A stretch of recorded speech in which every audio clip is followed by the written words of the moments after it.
Hey, how's everyone doing there tonight? This is Undead Nightmare 24 back with a video. Hope everyone's doing well and staying safe out there. This is going to be a video for a Wednesday night horror review. Usually on Wednesdays, I'll be picking a horror film out of the collection that I haven't seen or I've seen before and just reviewing it and giving you my thoughts on it and my opinion. So, everyone, sit back, relax, and enjoy. Let's get into this Wednesday night horror review. So, out of the collection, I'm going to pick Death Stop Holocaust. This is from 2009. It's directed by Justin Russell. He also worked on such films as The Sleeper from 2012 and The Gremlin from 2007. Two films I haven't seen, which I need to look up and check out as well.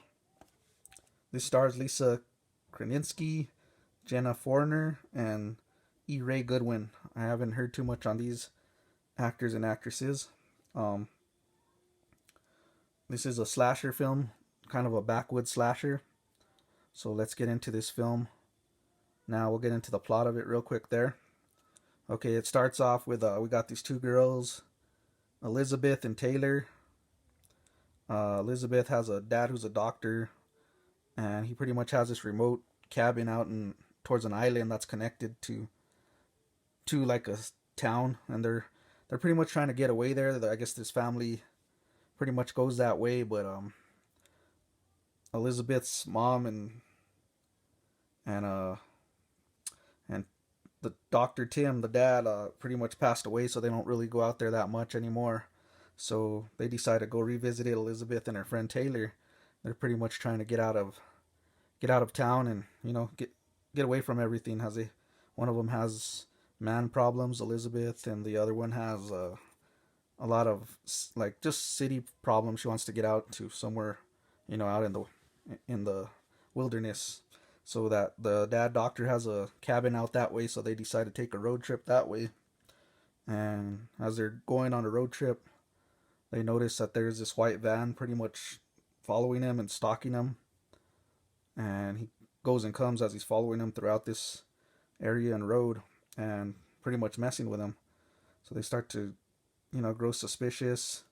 Certain things start to happen to them, like running out of gas, being toyed with, and it starts to freak them out. So as they pretty much try to get to that cabin, they pretty much end up, being stranded and tormented by this white van, and it's full of killers. It has pretty much 3 killers in this van, stalking them. And what they seem to notice, this town is very awkward. Everyone's just in their own little weird trip, and pretty much feels like they're all involved. So they seem trapped, and they go through certain obstacles and trying to dodge these killers as they continue stalking them and put the kill count to start killing, taking out folks.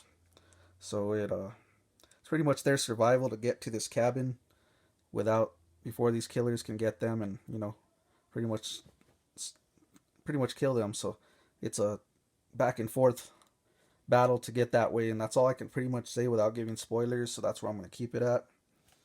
Let's get into the info about these films, pretty much the facts, as I can put it.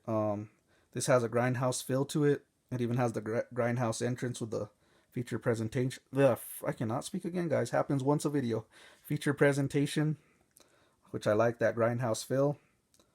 And the killers, let's get into them. They look real cool. You have a killer with a pig mask that's actually looks made out of a pig, authentic. And then you have one with a horse head, which looks like a horse as well.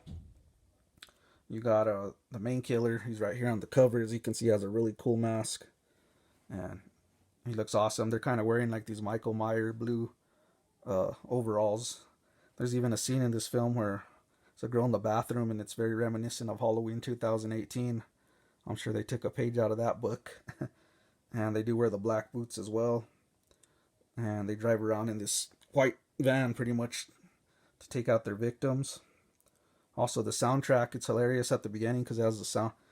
It right away goes into some pretty cool like retro music, and it stamps up soundtrack by Gremlin, which made me laugh. It's like soundtrack by Goblin from the Italian. It says Gremlin. I guess the band's Gremlin. But man, this soundtrack is real good, man. It has that retro 80s feel to it. grindhousey, the screen. I like that. Yeah, so overall, this is a solid film. I really enjoyed it, and I would recommend this, especially for you slasher fans out there. A real fun one right here. It is low budget, but like I said, that grindhouse feel gives it a upper hand. The kills are decent. It's not a high kill count, but it's based on atmosphere, and there are some pretty good gory kills though that I enjoyed. And the killers use unique weapons. You have like barbed wires and um, one of those saws, electric saws. I don't know if I can really describe that to you guys, but there are some unique weapons by the killers in this film. And yeah, I like the story overall. I thought it was pretty solid. So overall, my rating on this film is going to be a 4 out of 5. Really enjoyed this one, and I would like to see some more films from this director. I have The Sleeper in mind. I look to check out that one, as I've never seen it. So yeah, it's gonna be a review, Wednesday night horror review for Death Stop Holocaust 2009. Guys, please leave a like, comment, subscribe. Let me know what you think. Everyone stay safe out there. Be nice to each other. This is Undead Nightmare 24. Back with a video. Keep it horror. Peace. So, Liz tells me you've never been to the island. Nope, this will be my first time. Evening gals. We stopped off at a diner to get something to eat. We have another hour.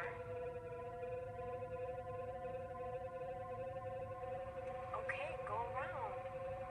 She's supposed to call this evening, and I've yet to hear from her.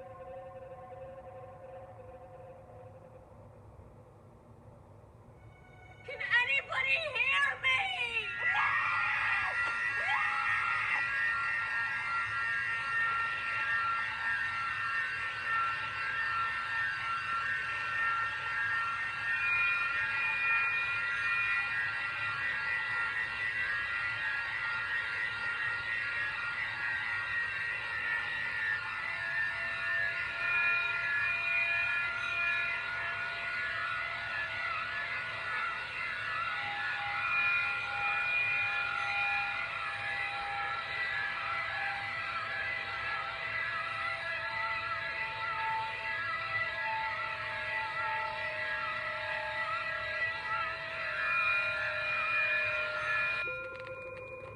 Justin Russell's